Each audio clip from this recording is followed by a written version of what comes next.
Hey, anybody missing a hat? Might be good luck.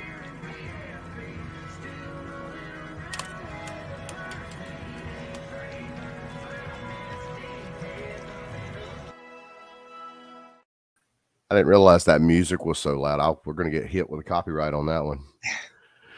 But anyways, I was thinking today, Pete, forward-facing sonar, how things are like with the Kitech swim baits and the A-rigs when they first came out. Everybody was, catching huge bags, and just the A-rig was just phenomenal. And then all of a sudden, it seems like the fish got conditioned to it, and it waned.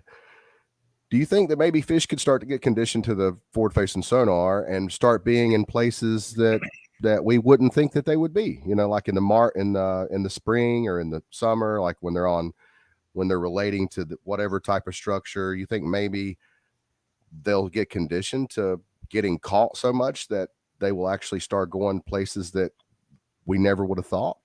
It's really hard to say. I don't think so. But one thing with the forward-facing sonar, I believe that a lot of folks are finding out is they're finding fish where they did not think was possible, or they didn't expect them at, like shallow water or standing timber, docks, that kind of stuff. So certain times of year, I think this, for me at least, the live scope and forward-facing sonar is kind of shocking me as far as what I see. Mm-hmm. Yeah, I know. I'm sure you've done this too, and you see a lot of bass guys love to do this. Chase birds, like on Lake Norman, guys will chase birds throwing the ice flying bucktail, and they'll just be in their bass boats, and they'll shoot up to where the birds are feeding, and they'll drop the trolling motor and start casting to the birds. And a lot of times, the fish, they won't be actually busting on the top; they'll be feeding subsurface, but those schools will be constantly moving, and you'll see those guys on their trolling motors trying to chase them sometimes. And, trolling motor on 10, and you can't keep up with a school of striper. They're just moving so fast. Yeah. So do you think that, like the fish that you're marking on Lake Norman or anywhere else, Hartwell, whatever reservoir, do you think that if they're not active, you might as well go find some active fish? Correct. I actually tried playing with the whole live scope thing with the hybrid. A lot of folks are finding out. Wes, you all right over there? Yeah, I was just looking at comments on my phone. But I was kind of playing around with it, and I come to the conclusion that ain't no damn way you can keep up with those hybrids on Lake Norman at all with live scope, because you see them, by the time you want it for a cast, gone, unless you hit it perfect to where you intercept the direction of swimming. Now, one thing that did work for me was on one of the clear days, I was pre-fishing, and I actually found a couple of real nice hybrids on a hump, and they were stationary. They weren't moving at all, and I was able to drop a jig in front of them, and they ate no problem. So clear versus cloudy days, I think that's whole, two different perspectives with how to fish for them overall, But, you got to go out on the days that they're not active. I know on most reservoirs, if they get a lot of rain, they have some flooding or whatever, you're going to have some muddy water, and that water is going to start to clear up the farther down the lake you get. And like on Lake Norman, the day of the tournament, we were down at marker 3, and the water was starting to get that pea green, teal green color to it. It was clearing up, and there was a good concentration of boats down there that people were marking a lot of fish, a lot of bait there. And then people were, several miles up the lake fishing as well, where the water was more stained. It was dirtier. Now, I've always been under the impression that you fish the dirtier water when it's sunny and calm, and you go fish the clearer water when it's cloudy and maybe a little wind, a little chop on the water. Would you agree with that? And why do you think that is? As much as I'd always like to disagree with you, I actually agree with you on that. Now, apparently, obviously, it didn't work for me or you last weekend or however many weekends ago that was. But pre-fishing for 4 days 3 days, one thing I did notice was in that stained to muddy water, those fish definitely bit pretty decent when it was sunny.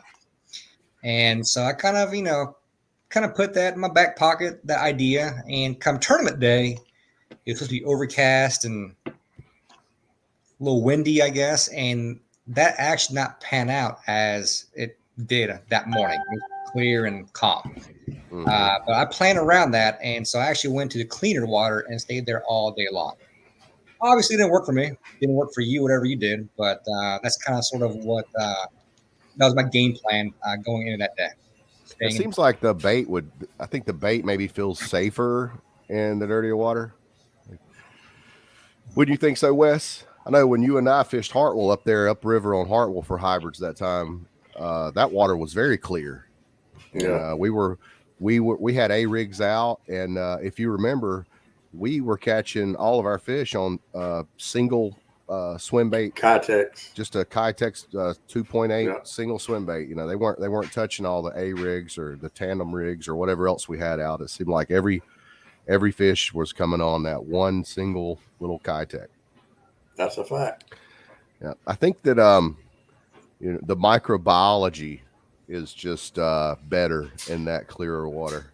Those microorganisms are there. It's more nutrient rich. You know, I asked, who was telling me about 2 years ago, a guy said he asked 100 fishermen that tournament fished, and he said about 85% of them did better on pre-fishing than they did the day of the tournament. Ain't that something? That's why what few tournaments I've ever fished, of course, I hadn't won one yet because I don't fish them a lot, but I just don't believe in pre-fishing. I believe it's a jinx to you.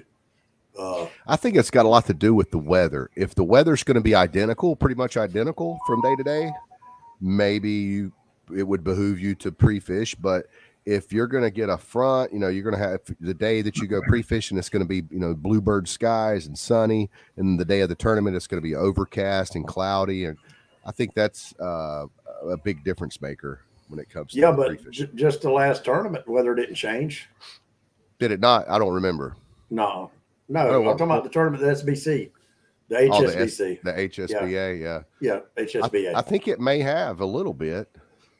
I think it might have been, it was a little more sunny and it was a lot warmer nights. I feel like put a hurting on Lake Norman more than anything else this time of year, at least. Yeah. So I think that night was in the 50s. Now, I don't want to say that the weather temperature was an excuse because, I mean, there should have been more fish caught, plain and simple. But I know it turns the crappie on. Oh, yeah, absolutely. I really feel like the issue with Lake Norman on that day was all the damn bass boat traffic. I mean, have you ever been in the water and a bass boat flies by like a half mile away from you? You can see it on your graph, like if you hit your side scan, like you can see it makes a disturbance in the water. Several feet down. Absolutely. Yep. And I mean, you hear it, the fish hear it, and you get a bass boat that flies by every 2 or 3 minutes, like I experienced the last 3 hours of the tournament. That plays an effect on the fish for sure. Hey, Wes, Pete was down there in that clear water. You know how we call Daryl and Anthony Concrete Cowboys. We're gonna start calling Pete Clearwater Cowboy. Yeah, he's that Clearwater Cowboy. Hey, while I'm thinking about it, I want to give Lacey Wallace a shout out. JR has talked about it before, but Lacey watches our show religiously. He's been watching it for almost 2 years now, and he don't miss an episode. And I've got another buddy, Jonathan Smith. He shows up as Facebook user on, I don't know which one, if Jonathan's on here tonight, but these two guys probably watch our show more than anybody. And I just want to let y'all know, appreciate y'all. Dang, so they hear all the F-bombs we drop. All right. Oh yes. Yeah. They love it. Oh, hey, let me go ahead and tell y'all, and I know y'all go probably frown on me, and I probably shouldn't have did this.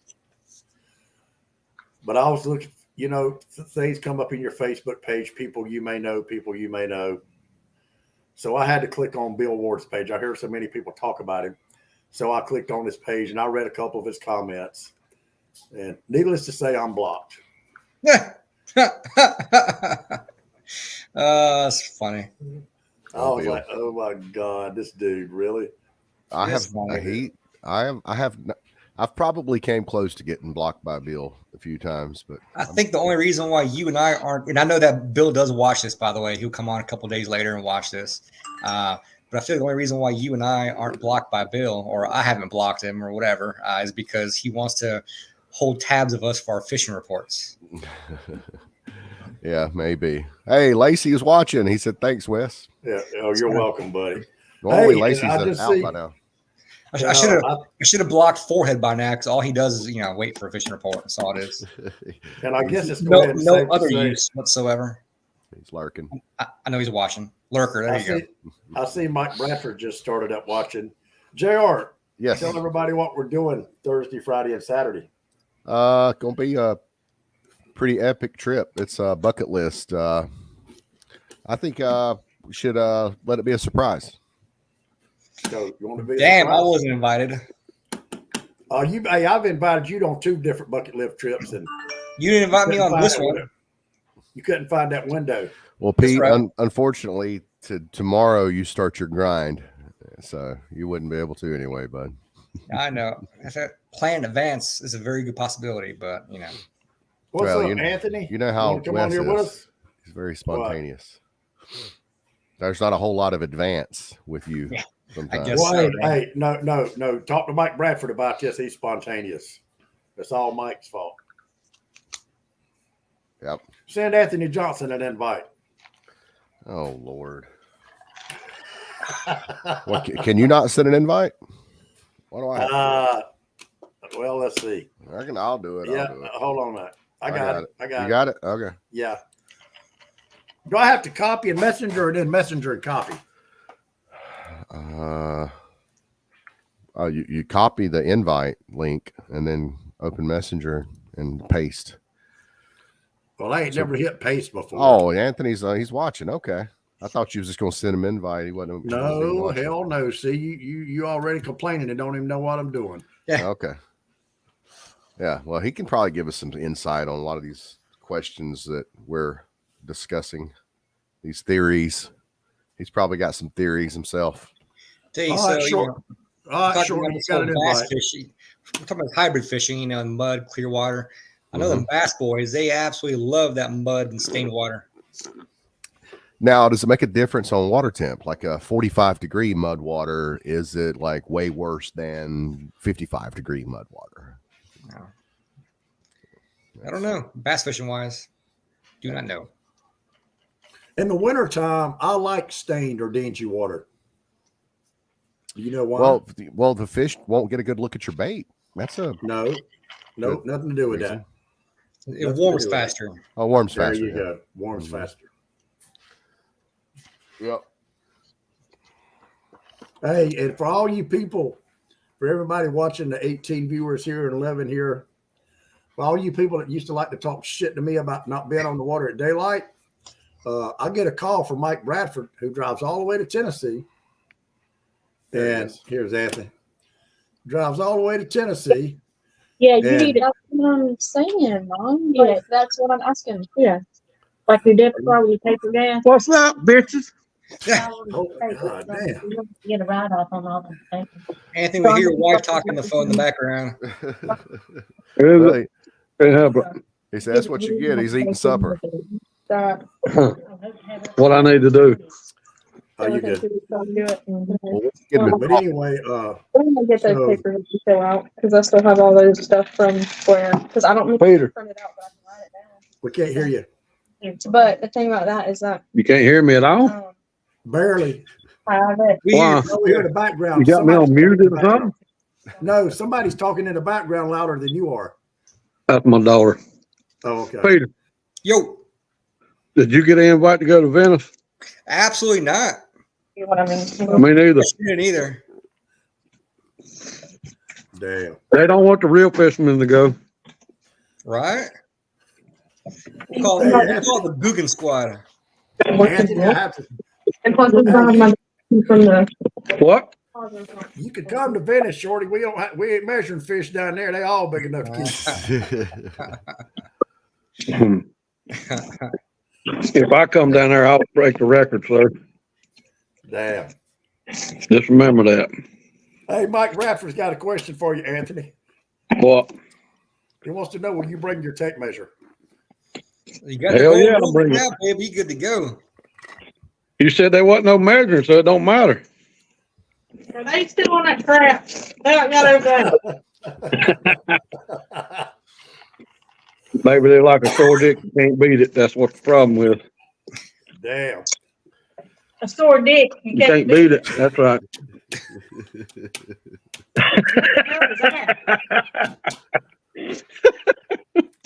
Damn. Crap. Why y'all so quiet? Well, Because it's they're loud laughing at your wife. from your house. Okay. It's loud in my house. Yeah. That out of the sheet you've had all year? Well, I didn't. I only kept the ones that from like. Give me about 5 minutes and I'll be done.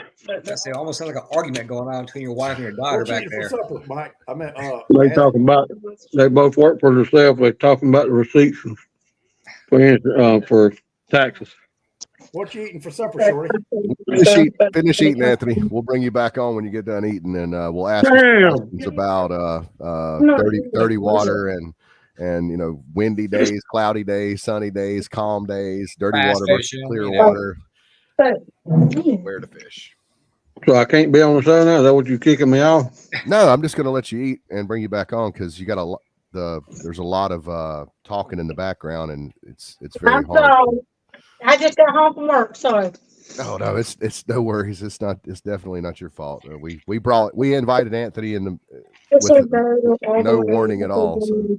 Last year. All right, Okay. we're gonna bring you back on in 5 minutes, Anthony. All right. Anyways. Can we talk shit about Shorty now? He's probably washing anyways. Yeah. So where were we? Muddy water. Something Why about do muddy, bass guys cold, like muddy warm. water? Micro-orgasms. I don't know. Well, I don't know. It does hold heat. I mean, but rocks hold heat. Like a lot of bass fishermen like to fish riprap in the wintertime because the sun will penetrate. If the water's clear enough for the sun to penetrate, it'll heat the rock up and it'll hold the heat. So I don't know. I think that the bass fishermen love shallow water in the spring. I think that a lot of your guys, once March through May, a lot of guys that don't do well the rest of the year absolutely kick ass because they know how to fish. They're going to kick your ass with a spinning rod with a spinnerbait, and all the guys that use their electronics and try to be fancy get their asses kicked during those months, and they complain about those guys and call them bank beaters and say they can't fish. But I think the reality of it is they actually can fish. They're just they're probably don't really believe a lot in the technology. They probably think that things like forward facing sonar is ruining fishing. Gotcha. I don't know. I mean, it's hard to say, really, as far as the whole forward-facing sonar. It's great to locate fish. It's also great to eliminate water. Today, what I did, I only found fish in 3 little spots. And, I mean, had I not had it, I'd have wasted time and not caught anything. So it works both ways. Yep. Well, what are you going to do when the hybrids get conditioned to the A-rigs on Lake Norman? You're just going to give up? They already have. They already have. That might be the problem. Yeah. That might be the problem that, we're all having. It may not be that it's not enough stocking. It may not be anything, but that they're just getting conditioned to everybody trolling these A-rigs. I want to keep on using it. You'll find a dumb 1 or 2 or 3, 4, 5, whatever, but I guess the other weekend they were not doing that. Now, bladed A-rig versus non-bladed A-rig. How do you feel about that? From my experience, and it's a very small sample size, but I think I caught a couple on a bladed bait that was ran right off the transom one time, and I told myself, okay, I'm never gonna send the bladed A-rigs out far anymore. I'm gonna send the ones without blades out far. I'm gonna keep the bladed ones up close. Is there any rhyme or reason to that? Is there any reason they'll hit a I don't think it matters too much. I do have a few rigs that do not have blades on them, and I save those for one particular application. And that is if I want to run bucktails on them. If I do bucktails, I'll run the non-bladed A-rigs. But the shad, I will have the bladed ones on there. Okay. Lee made a pretty good point. He said they won't eat live bait either. Yeah, right. You're exactly right, Lee. Hey, do y'all have is there spots in Lake Norman? Yes. Spotted bass, or that y'all have a lot of them? Yes, we got a crap load of them. I don't Were know a lot of them. I don't know what Spivey's talking about. Now, they did remove the limit, didn't they? The creel and the size limit on spots. So I had an interesting conversation with Lee here the other day. We talk about this every year, but we have noticed that year after year, like this is the last 3 years now, we as trollers are definitely catching a lot less spotted bass, which is a damn good thing, to be honest with you, because I'm getting tired of those damn things. But at the same time, spotted bass do save a guide trip because, people want to have steady action and you catch 10, 15 of them on a day, so it's not a bad day considering you catch all those. So do you think them removing the krill is actually helped remove a lot of those? 100%, yes, no doubt about it. A lot of meat hunters, they keep every spotted bass they catch. I'm guilty of it from time to time. Easy now. But I haven't really. Is there no? I have not caught any. So when I was pre-fishing, the whole entire last week or week before last, I did not catch a single spotted bass in 5 days of fishing, and I fished the backs of creeks, main lakes, points, cuts, you name it, everything. Yeah. Did not catch a single. But you weren't targeting them. You're talking about it always, as a bycatch. I always catch spotted bass while trolling for hybrids. I don't do anything different, and it's didn't catch a single one. And like I said, I trolled many different creeks that day. Yeah, the last bass tournament I got in was back in, I think it was June, and I certainly didn't have a problem catching spots. I was just shooting docks, and I caught a bunch of spots. So I don't know. What do you think, Anthony? Is there a size limit on spots now? Do they just completely remove it? Or did they reduce it to 12 inches? What they do? No size limit. All you want to, no limit. Oh, I can tell you this. I went yesterday. I did a guy trip down there yesterday at bass fishing and didn't do nothing till 10 o'clock. I mean, wind blowing, should have been wrecking them. And I went in Ramsey, one of my docks that I fished, and the water got muddy. I even told the guy I had with me, I said, right here's what it's going to be. I threw my chatterbait up there. There he is. It was almost 7 pounds. Largemouth. So I went on the other side of the dock, throwed up there and caught a 4. And he's like, damn. And then I go on up the bank, tell him what to do. His son was throwing a topwater and he was throwing a spinnerbait. I said, I'm going to turn back around because I think there's some more fish back there. He said, you really think so? I said, yep, I really do. I pulled back around. I'll give them guys the first shot at, Of course, they couldn't throw as good as I can. So I said, I'll tell you what I'm going to do. I'm going to hit the places that y'all can't get to. Y'all throw, up the bank, get as close to the docks you can. I throw up there. There he is. I said, it's another big one. This one weighed 570. He said, oh, shit, I ain't believing this. I go back on the other side of the same dock, go up there and caught a 465, something like that. That, I don't know, you do the math, 18 or 19 pounds on 4 fish right there, all largemouth. Now, that's what got me. I was like, what the hell are those largemouth doing together? I know. Because they normally wouldn't be together, right? Because normally you catch one largemouth and the rest of them be spots. Yeah. So, and that would have won you some money the other day there. Oh God, yeah.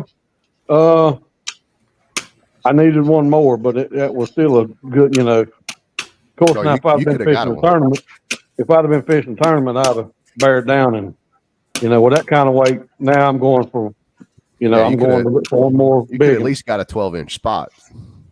In a tournament, the spots have to be 12, right? Most tournaments.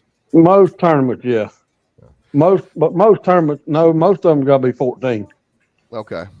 I know in a tournament, the coffee can tournament I get in every year, it's 14 for the largemouth and 12 for the spots. Right.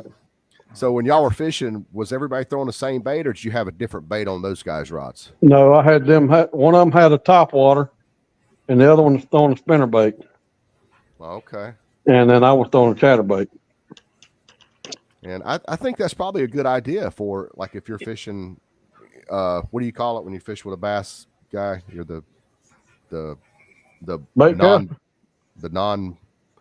what is it called? Co-angler? A non-co-angler. Yeah. So I think it's probably a good idea, isn't it, to throw a different bait than the other guy? Right. Yeah. Now, and that works. That can work both ways for you in a co-angler. He could be catching them, and you go, "Wait a minute, what you doing? What color is that?" I mean, colors can make a big difference. Same bait, but a different color. I mean, it can make all the difference in the world. You said it was is chartreuse the most used bait or most used color in bass fishing? I've always heard No. chartreuse is the go-to color. Pumpkin. Back in the day, it was. Now, like this time of year, a red crankbait or a blaze orange in that mud is what you want. It's Or a normally red, still muddy. or a red, orange chatterbait. You know, depending on how the temperature of the water dictates a lot of that. Is Norman still muddy? Oh yeah, yeah. No, like I said, when I was in Ramsey, it's clear as can be. Just what mud that I found in that pocket is from the wind blowing yesterday morning. Okay. Wind's your friend. But it was tough. And then so when I got done doing that, I told the guys, I said, "Here, y'all I even tied the little boy on a chatterbait. I said, "Here, you just start throwing that and don't stop." I said, "I'm gonna pick this big, that glide bait I had west that I caught that big fish on." Yeah. I picked it up and I said, "Well, I'm gonna throw it up around these docks, and if I get one to come out, it's gonna be a big one." And I had one about 4 pounds come out there and chased it and turn around, and she just didn't want it. Did you use your forward-facing sonar at all? Yeah. Is that how you located those fish? No, I was just fishing the bank. I will tell you this: a lot of times with that sonar like that, if you shine it up there, it's good to pan it up there and see. And if you don't see anything on the dock, just keep on going. But a lot of times that forward-facing sonar will spook them, because I mean it's shooting a beam out there to hit them, and it comes back to the unit. Sometimes you do it and turn just to see them, and then turn it off of them. I've heard that. You know what I'm saying? But now if they're real deep, like you throw an A rig in 25, 30 foot of water, and you can see them down there, it's good for that, because I can see the A rig go down, and I can start reeling it real slow, and I can see where I know where the fish is. I need to let it go down even more. Before that, before this come out, you just went fishing. Yeah. You know what I mean? I think that's where most people are utilizing that forward-facing sonar in deeper water, correct? Like if you got a brush pile and they fish in that brush, you know exactly where to put that damn bait, like an A rig. You can put it down there just right at the top of the brush pile and bring it right up over it, so you don't get hung up. Yeah. That's the biggest thing for it. Let me ask you this, Anthony. All right, so crappie fishing. Let's see. Like today, for example, I'm rolling down a bank and I spot a fish, set up on it, and I'll make 3, 4, 5 casts depending on how I fuck up on some of these casts. You know how that goes. Right. And if I don't get a reaction by the second or third cast, I'm moving on. Right. Do you do the same thing bass fishing? Like, do you see the fish react to it? If you react, a lot of times, I mean, sometimes that thing will show you the fish are there. They don't make it. I mean, they'll bite. I mean, I've done that, and you're like, well, shit, just go on. Some fish ain't active. When they're active, me and another boy that I fished all the time with, we went to a dock back in Governor's Island, and no, it wasn't. It was in Mountain Creek, a brush pile, 30 foot deep. And we pulled up and got set up on it. And I said, them damn fish ain't going to come up here for 30 feet to eat this damn jerk bait. He said, just throw over it. And this is no shit. You can see the jerk bait coming while I'm working it. He comes up straight up there like a damn rocket. Smoked it. Wow. I mean, I seen him eat it before I felt it. I was like, damn, you got to be kidding me. Yep. Wow. I mean, he come that far after it. So, some days it's like that. Today, for example, is crappie, man. They're chasing my bait down from 5 feet away and just absolutely smoking it, no delay at all. But there's other days that they'll look at it, they'll do a couple little laps, gone, won't touch it. You guys, I seen what Shane Reel put on there. Oh, okay. He's talking shit. What do you guys I think? went down there and got my ass handed to me. I What do you caught guys- 12 pounds, took 26 to win. Yeah. At least you showed up with something. Yeah. What do you guys think about the double A rig? Double A rig? Guys, I've never been at. Where do you find those? Well, they make a Shane LaHue makes what's the name of the lure or the A rig is called a Nasty 9. It's got 9 baits on it. The double A rig I'm referring to is like I made for the thumbnail of this video. It's an A rig, and then the center bait connects to the head of another A rig, and it's another A rig. It's like 2 A rigs together. Well, that's what that Nasty 9 is. Okay, but it's one. It's got 4 baits on top and 5 on the bottom. That's a 9 rig. So what do you guys think about those? They work. I'm assuming you're not casting those like bass fishing, or do you cast those as well? You have to have a pretty heavy rod to cast that thing. Well, I throw mine on. Ain't there a limit? That's the heavy rod. Ain't there a limit on how many hooks you can have in certain states? Yeah, Tennessee's 3 hooks. So what now? Tennessee's 3 hooks, 5 baits. Yep, but they don't ever hit the other. You put all you want on. They don't hit the top ones anyways, Wes. So you only need in certain areas anyways. Yeah, you want a hook on your furthest bait back, and 2 on the bottom, and 2 on the top, or 1 on the top. 1 on the bottom. You're gonna have 3. Right. My cousin and I took. You guys ever heard of what they call a dredge? My cousin and I took a dredge to Pensacola one time. We were offshore fishing. We ended up making a mess of the damn thing. We never used it again, but I still have it. It's a dredge is this huge, I'm talking 4 foot in diameter. It's like an umbrella rig, but it's got more, it's almost like spokes on a bicycle. And you can put like 100 swim baits on it. But what they usually come with are mylar. It's just mylar strips, and it's just made to look like a school of fish. With the teaser. It's like exactly. Why not use stuff like that on like Lake Norman? It seems like that would work great. Everybody just wants to do what everybody else is doing. Nobody wants to try anything new. What I did see a couple of weeks ago, another buddy of mine, his dad makes baits, and they showed me a new A rig that come out, and it's all there's no wires in it. It's all big mono. And I asked him where he got it. He won't tell me. But you don't see nothing but, like the regular A rigs are wire metal. This is it's all like 100-pound mono wow. 200-pound mono. I like that. Because a catfish wouldn't fuck that up too bad. It looks like it would collapse a little more than the wire, but maybe not, because 100-pound mono is pretty thick. Maybe it would stay. Well, it might be 200. It's big. Yeah. Huh. I bet it works better, because I know the umbrella rigs that have the mono leaders work better from my experience than the umbrella rigs where the baits are just connected straight to the metal. Right. To the E-rig. Interesting. It's actually a pretty good idea. What's that? Yeah. The old mono A-rig version. Mm-hmm. I'm gonna see if I can't get one, and if I can get one from him, I'll put it on here and let y'all look at it. It looked damn good. I can tell you that. I was real impressed. I said, I know that'll work, because they don't see all that other shit. You know what I'm saying?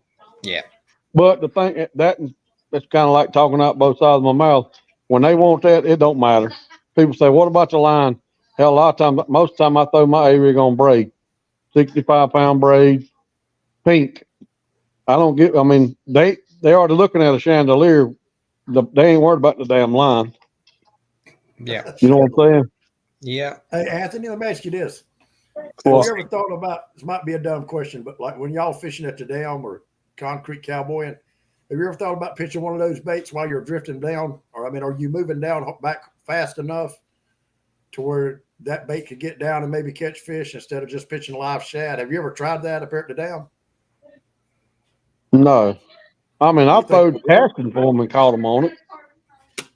No, I say that there's a man and his wife, and that's all they do up there. They'll come up there, you trying to fish, and they'll come up there and brag the shit right through you, spread, and that's aggravating. But now all they're trolling. Now they're trolling umbrella rigs, not A rigs. Mm-hmm. And the umbrella rig is the bigger one, right? Yeah. Yeah. What is that? That ain't what I'm talking about. Right. Yeah. Yeah. I thought maybe it was. I knew it was a long shot, but I googled monofilament Alabama rig.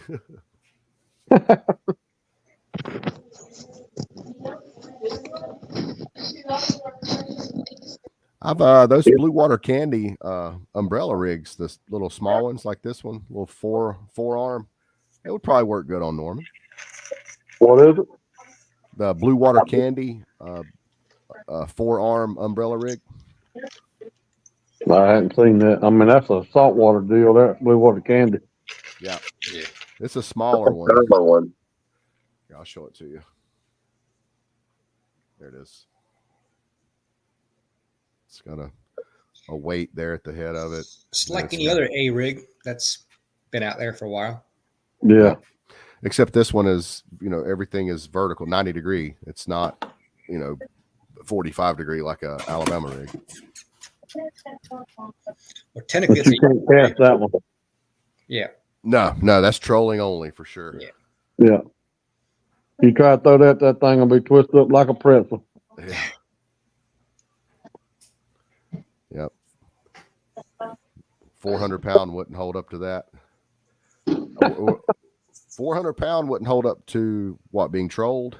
You think it would bring it in too much? I don't know, man. 400-pound is like weed eater string. The wire with the swim baits hooked to the wire on the Alabama rig, it's that the resistance of the water, it's pulling those baits tighter than you realize. Trolling them a couple miles an hour. Well, I don't never troll that fast, but I mean, and I'm sure Peter does. I troll when I pull those rigs like that. I use 1/8 ounce jig heads, and I pull right around 1 mile an hour, just like I'm pulling bait, and it works. Oh, really? Trolling with a trolling motor versus a big motor. I use a trolling motor. The thing about trolling 1 mile per hour, which I love trolling slow. I'm a big advocate for slow trolling, but when you're trolling 1 mile per hour, you got to be pretty selective on the soft plastics that you use, because there's some soft plastics that look great. I can't think of the name of these one soft plastic, the paddle tail swim baits. I think maybe they're some kind of power bait brand, but they look awesome. But man, if you're not pulling those things 2 mile an hour, they're not even, the paddle tail's not even working. It's just going through the water like a stick. So if you're going to patrol slow, I think you need to make sure you're using something really soft, like a Kitech or something similar. Yeah. I usually use the Reaction Innovation. They're a little bit tougher. Oh, I love Reaction Innovation. That's some good soft plastics, buddy. Yeah. Now they ain't, to be honest with you, they are not as good as the Kitech, but they can. If you catch a couple fish on them, they don't tear up like you catch one fish on a Kitech, you shot. I love them, man. If you don't glue them, and I like got a them better. boatload of them. I promise you. I like them. I don't know, man. I've up at the Road Hiss, the tail race up there. I went with a friend of mine up there, and he goes up there all the time. All he throws are 5-inch storms, wild ash ads, and Yeah.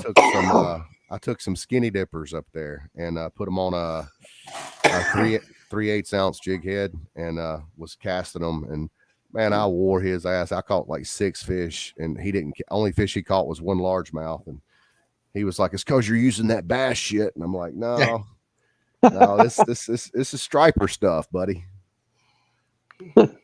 Yeah. Oh, all this bullshit y'all talking about, all these fucking crank baits and umbrella rigs. Hey, get you a fucking banjo minnow, and you're gonna do the same shit.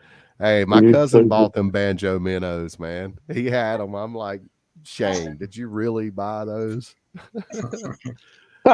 We never did use them. I mean, the heck, they probably worked. I'm sure they did. Bill Dance said they did. Bill Dance Do fished what now? the small pond, so Bill Dance said they did. He was a spokesperson Yeah, he's for 'em. fishing fucking ponds. Mm-hmm. Yeah, and it took him 3 weeks to make a show.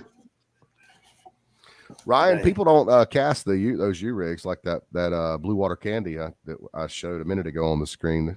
A rigs are simple to cast. You cast them all day long without getting them tangled up. I think that you think maybe they get tangled up because when you're reeling them in from trolling them, how you get them up on the top of the water and they kind of skip and they get tangled up. It's not like that when you're casting them. I know one of those fish we caught with Pete. One of the when I was fishing with Pete, one of those, I don't know what that was. He's I guess it's an umbrella rig. One hook was in his mouth, and he had one in his ass, one in his dorsal fin, and we fought that son of a bitch sideways for like 30 minutes. And Cody finally said, "Here, Wes, reel this son of a bitch, and I'm tired." How often does that happen to you, Anthony?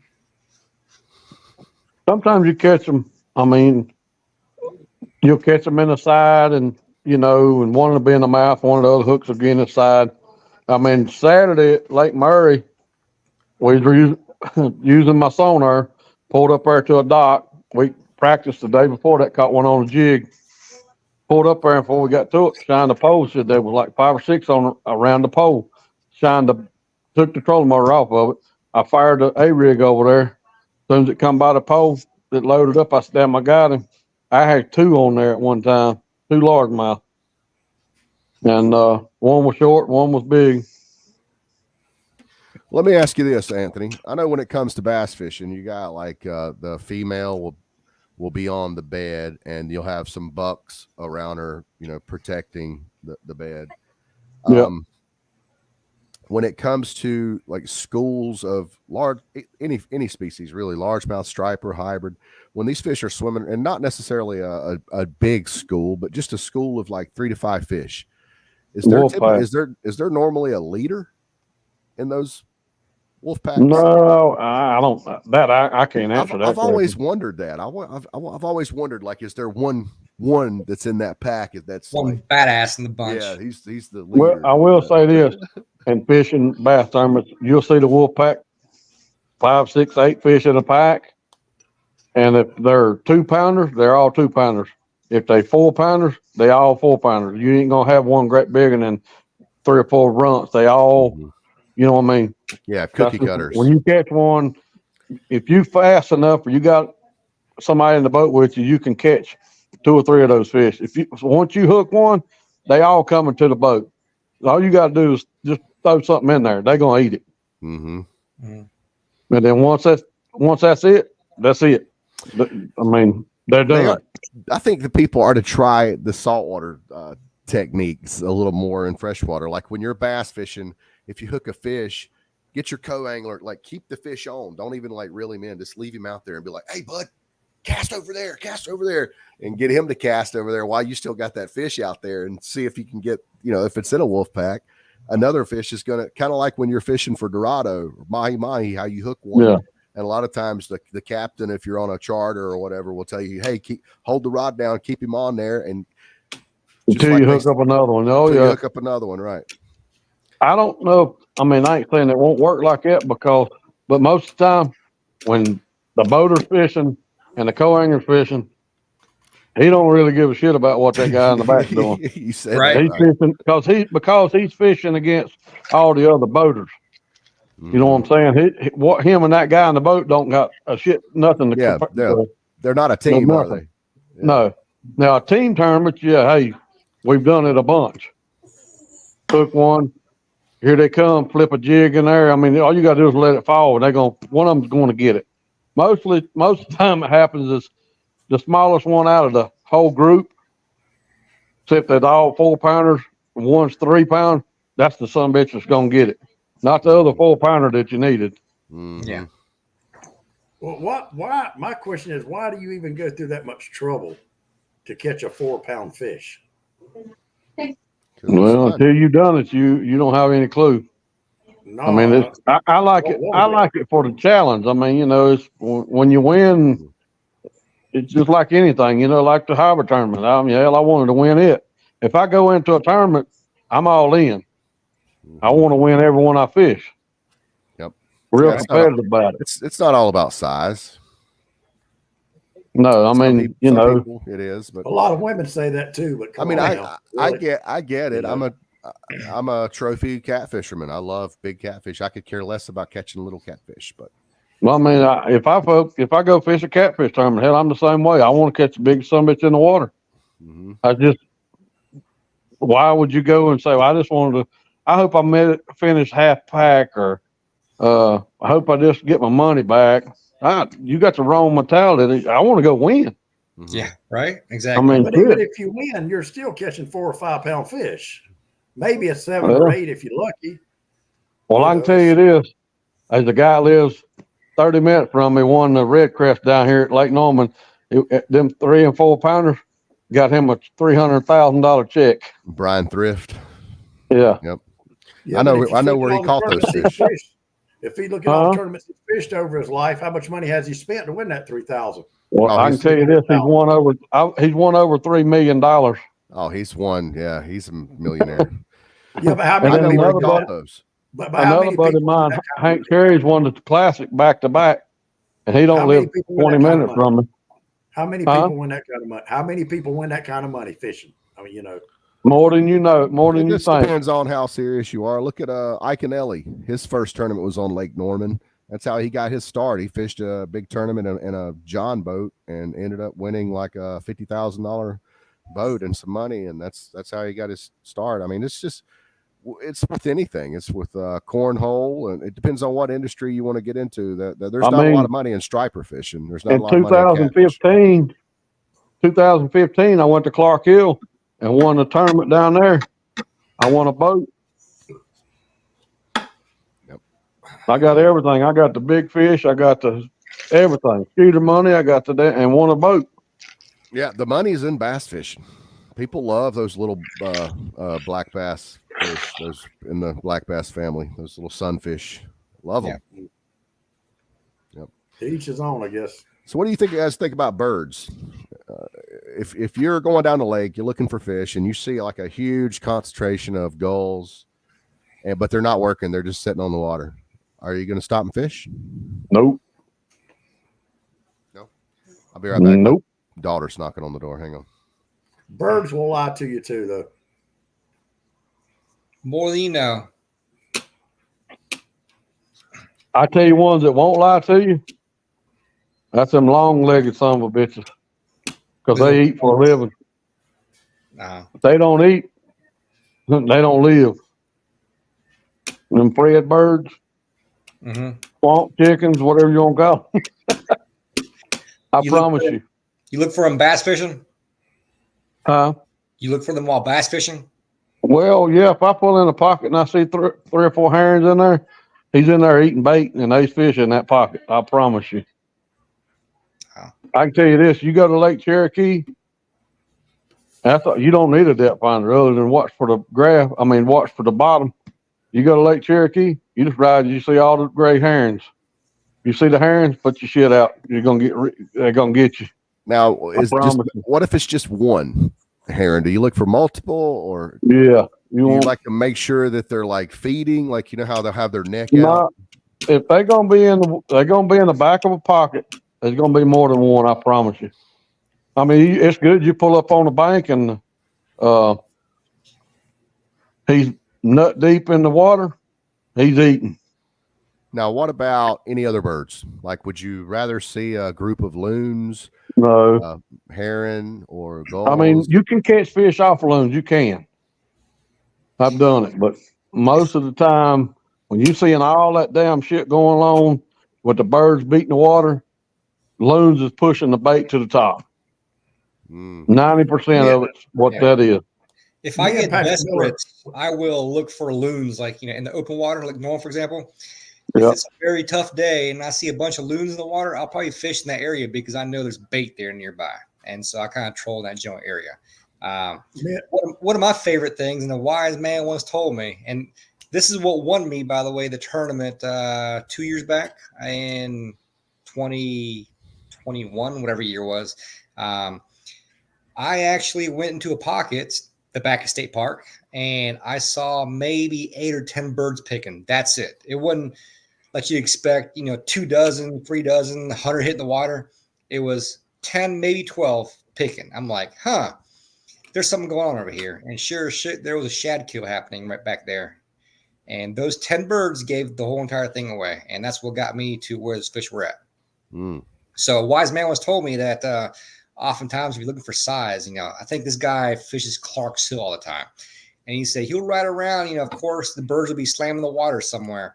But if you go off a pocket and you see 2, 3, 4 birds picking, that's where you want to fish for that big fish. One of you guys, I need to get one of you guys to fish with me in my Freightliner bass tournament. When is it? Well, we have one in February, March, April, May, and June. And I do okay sometimes. Sometimes When is it in March? most of the time I don't do so well. But I'll have to. I got the schedule at work. I'll let you know why you want to get in it with me. Depending on when it is. I leave for Tennessee March the 16th. Okay, I'll find out. And if you can't, then I'd be game if maybe, I have nothing else Pete. going on. Yep. I don't know. Can you even bass fish, Pete? They don't allow trolling, bro. Shit. Long liner. I'll bring 2 damn rods and that's it. I'll throw a crankbait or some other bullshit the whole entire time. All right. I don't know. We'll see if they even letting us have partners this year. I know there were some talk about making it all singles tournaments. So I'll have to confirm all that. But yeah, I'd love to. I mean, I don't care if they say I brought a ringer. Right? Yeah. Well, I think So, we Anthony, pretty you much said- covered about everything. Anthony, you said you got a very good dock in Ramsey Creek. I'm pretty sure, I'm not going to say it, but I'm pretty sure I know which dock you speak of because when I first started fishing Lake Norman on a boat, Ramsey Creek, man, I tell you, I swear I probably hit every dock in Ramsey Creek back in the day. And there's a couple that definitely produce a lot more than others for sure. Yep. Oh yeah. I even took the guy I had with me yesterday. I told him, I said, come on, I'll show you something. He come back there to the driver's seat and I said, look here on this graph. I said, you see them 2 stop signs? He said, yeah. What's that? I said, that's that dock and that dock. Why is that there? I said, because I catch fish off of them docks, and if I'm riding in the air and I said, oh shit, I got 2 docks I can go back here and hit. I look on my graph and I go right to my stop signs, and what I got if there's brush on that dock, it says brush, when I punch it in on the waypoint. Way back or rocks in the day, or whatever. way back in the day, I dropped a bunch of bamboo buckets in Ramsey Creek, and I've yet to this day fished them at all, but I know this is there. They're probably gone. I mean, I've done that a bunch too, but they don't last as long as what people think they do. True. Yeah, you're right. They're good. They're good the first couple months, and then they're for some whatever reason they don't hold up. You need hardwood. Yeah. Me and Spivey. Go ahead, Wes. No, go ahead. You all right. I was going to say, me and Spivey, while we were pre-fishing, we come across in a major creek arm. We come across the craziest thing we've ever seen on Lake Norman. We came across a field of Christmas trees. I mean, I'm talking. There had to have been 30 Christmas trees, and you could see them with the 3D sonar. You could totally. Did they have lights on them? I hate them. They didn't have lights on them, but man, they were piled up in a pretty significant area. There's like at least 30 of us, a pretty huge pile of them. And I told Spivey, I said, man, we need to come back here in like late spring and put a light out and just kill them. There's going to be probably every fish species in the lake around there. Yeah. Personally, I hate fishing Christmas trees. I don't think they hold the quality of fish. They don't. The place. I mean, they're good for crappies, but they are not the best. For some reason, I don't know. I mean, I've fished docks that had them, and like we won't ever catch shit off of them. And I don't understand why.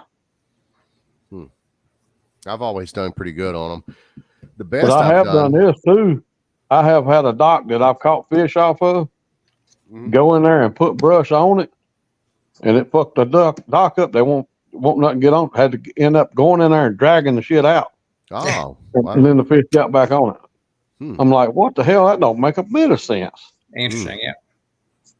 Don't make one bit It of makes you sense. wonder if some of these docks that have brush on them, if they were good before the brush even got there, and if they would be better if the brush was removed. It kind of makes you wonder. Yeah, I'm telling you, I got one in Davis, and you I pull got up there and several. it's a full. You catch a big and all that every time. I said, we need to put some brush in here. We did. You catch shit. I'm like, what the hell? So I caught some we moved crappie that shit. on a dock light, and I got hung up, and I was able to pull whatever I was hung up on. I was able to pull it up. It was coming up slowly, and I got it up to Right. the surface of the water, and it was a Christmas tree. But it had been down there for years. There was, it was slimy, nothing left. Right. On it. So I just held on to it and hit my trolling motor, and went out about 50 feet and dropped it. But I just wonder if the, like you said, Anthony, if it was actually good before the trees were even dropped there. Now I have took some hardwood. I've took Japanese magnolia trees. I cut a bunch of limbs off one time, took them out to Lake Norman, put them on a dock, and that's the best. But I didn't even drop them. They weren't down there, but maybe not even a month. And I went back, and that's probably the fastest I've ever limited out on Lake Norman in my life. That's all it takes sometimes. If you drop a brush pile at the right place, it won't take but a month, not even a month, for them to load up. Seriously. Yeah. I wonder, it probably takes certain times longer of for PVC, maybe, like certain different, whatever you make your crappy structure out of. I know, like holly bushes are good too. Oh, yeah. I don't think I've ever heard of that. I have about 25 cinder blocks in my backyard right now that I got from down the street here from some construction sites. And I do plan on dropping some brush on Lake Norman and Lake Norman only. So that's a project I want to do this summer. And if you guys or one of you guys want to do it, by all means, what you get out of it, the brush pile's at. Yeah, man. Hey, I'm game. Yeah. So yeah, more boats the better. But absolutely nothing to pull up to an island and hack a tree down or a limb or whatever and drag it out there and drop it. But the one thing I want at this project is all the brush piles I drop, I want them mid-lake. I don't want anything upper lake. When I say mid-lake, Hager's Creek, Lewis Creek, further south, that area there, that's where I want to drop them at because you got a lot of crappie fishermen above 150. That's exactly right. But at the same exact time, I do spend a lot of time down south, and I have realized that any small little stick up you get anywhere down that way, it's going to hold fish every time because there's no structure down there. It makes sense. I don't know who this is, but they said, does the Mount Holly guys get to fish the same tournament as the Gastonia guys? They used to, but what happened? I'm going to go ahead and tell you the square root of it is we got tired of getting our asses kicked by the Mount Holly guys, so we started making it exclusively to Gastonia. So, yeah, we get our asses like absolutely killed especially on like Mountain Island or somewhere like that was actually in Mount Holly. I went up there, man. This dude came to the weigh-in with like 20 pounds, and like our guys, the most we had was like 7 pounds. And yeah, I was trying my best to get some information out of that guy, man. All he'd tell me was swim baits. I caught him on swim baits. Oh man, it's been a great show, guys. No, I hadn't. It's been a great show. Wes is out of his element. He don't know what to talk about bass fishing. He's lost and hurt his goat. What's that? With his dang headset on. You'd think, looking at his ass, he's a damn pilot right now. All he's missing is his damn little mic. I think the headset has somehow calmed him down. It's some kind of like, it's like releasing some endorphins or something. Y'all just talking about a bunch of shit that I wouldn't give two fucks about. Yeah, Dad, boy. you know how I feel anytime you talk about some fucking catfish? The same guy said, fuck, I'll never go back to freshwater again. Fuck that. I'm saltwater only. That's bullshit. I'm still saltwater. I ain't went to freshwater. What have you seen me doing freshwater? Huh?